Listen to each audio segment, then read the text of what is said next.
La bourse de Paris se montre prudente à la veille de la publication demain du rapport mensuel sur l'emploi américain. Les marchés sont en effet un peu nerveux alors que le président de la Fed, Jérôme Powell, tout en se montrant toujours offensif sur les taux d'intérêt, a déclaré hier que rien n'avait encore été décidé pour la réunion des 21 et 22 mars. Le CAC 40 termine la séance sur une baisse de 0,12% vers les 7315 points dans un volume d'échange faible.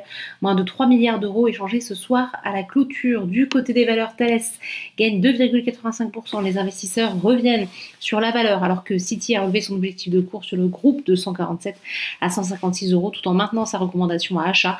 Hier, le titre a lâché 3,62%, plombé par sa prévision jugée décevante de génération de cash flow libre pour cette année. Eurofin Scientifique progresse également de 2,12%. À l'inverse, Unibail, Rodamco, Westfield recule de 3,84%, plus forte baisse de l'indice. Dans l'actualité, à noter que Vivendi lâche 0,73% alors que le groupe a publié une perte nette de 1,01 milliard d'euros au titre de l'exercice écoulé, conséquence de la réévaluation de sa participation dans Telecom Italia et de sa déconsolidation. Sur le SBF 120 maintenant, on constate de très gros mouvements. JC2Co plonge de presque 17% après ses résultats annuels et alors que le groupe a décidé de ne pas verser de dividendes en 2023. OVH Cloud décroche aussi de plus de 12% après la cession d'une participation du fonds d'investissement américain KKR au capital du fournisseur européen de services d'informatique dématérialisés. Toute autre ambiance du côté de Dassault Aviation qui bondit de plus de 12% après des résultats